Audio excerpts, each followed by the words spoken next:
እሱና ሮቤል ያወሩትን ሪከርድ አሰምቷታል። ከዚህ በፊት እንዳታሰማት ብሎ ሲያስፈራራው ነበረ። ቅንጅቲን ይዞት ማለት ነው። በሱ እሱን ካሰማት እሱን እገለዋለሁ ብሎ እያስፈራራው ነበር። ሳምቾ ግን እሱን አልፈራውም።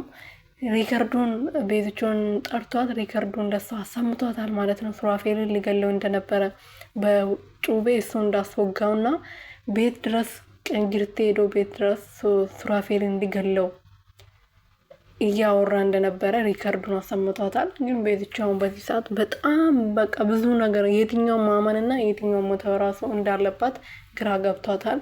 ቲጂ ተልኮ እንዳለባት ወደ ቤት የተመለሰችበት ምክንያት ተደብድባ ወይም ተደፍራ ሳይሆን ተልኮ እንዳላትና እሷን ለመጉዳት ወደ ቤት እንደተመለሰች ነግሯታል።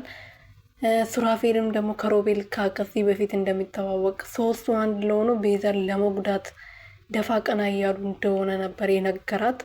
ግን ቤዝቹ ምንም አላመነች ማለት ግራ ነው የተጋባችው። በቃ የትኛውን አምና የትኛው እንደምታው ራሱ ብዙ ነገሮች ስለተደራረቡባት የትኛው እንደምታምን ግራ ገብቷታል።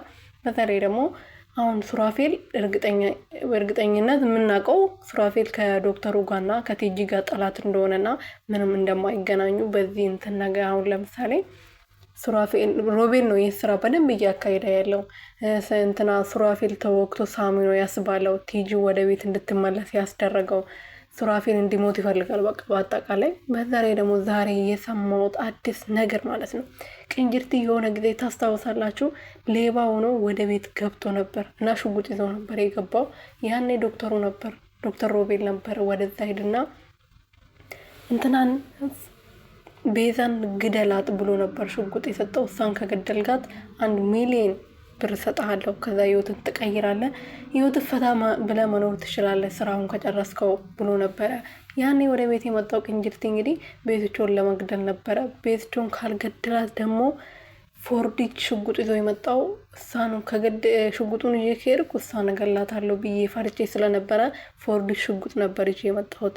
አስፈራርቼ ንብረቷቸውን ወይም ደግሞ እቃቸውን ዘርፌ ልወጣ ነበረ። ግን ሁለቱንም አልቻልኩም እናንተ ሳይ እንጂ ዶክተሩ ነበር ቤዛን ግደላት ብሎ ሽጉጥ ሰጥቶኝ የላከኝ ብለዋል።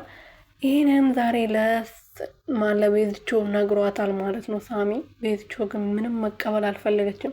ሁሉም ነገር ግራ ገብቷታል። ቅንጅቴና ዶክተር ሮቤል ከዚህ በፊት ይተዋወቃሉ። ቤተሰቦቻቸው በሞቱ ሰዓት በቃ በሁሉም ነገር ሰዓት ይተዋወቃሉ። እሱ እንደምታውቅ እንግዲህ ሳሚ ባያምንም ማለት ቅንጅቲን በደንብ ስለሚያምነው ለቤዝቾ ነግሯታል። ቤዝቾ ደግሞ ግራ ገብቷት ወደ ቤት ገብታ ቲጂን ከቤቴ ውጭልኝ፣ እኔ ከዚህ በላይ እናንተ ማንንም የምሸከምበት አቅም የለኝም፣ ከቤቴ ውጭልኝ ብላ ብትነግራትም ቲጂ ግን እያስመሰለችን ቢሆን ጓደኛዬ እኔ አንቺ ላይ ይሄን ማደርስበት አሁን አቅሙም ጉልበቱም የለኝ፣ አንቺ ከባልሽ ጋር ተታርቀሻል፣ ስለዚህ እኔ ከዚህ በኋላ ከባልሽ ጋር ማለያይበት አቅሙም የለኝም አልፈልገውም ደግሞ ብላ ስታታለላት ነበር። ግን ወደ ቤት የመጣችው እሷ በደንብ ስራዋን ለመስራትና አሁንም ለሱራፌል መድኃኒቱ አለ የአንበሰሪያችሁ አመት ደርሰዋል፣ ስለዚህ ዛሬ ቆንጆ ሽሮ ከባለቤት ጋር ማብላት አትፈልግም ወይ ብላ ስትነግረው ነበር።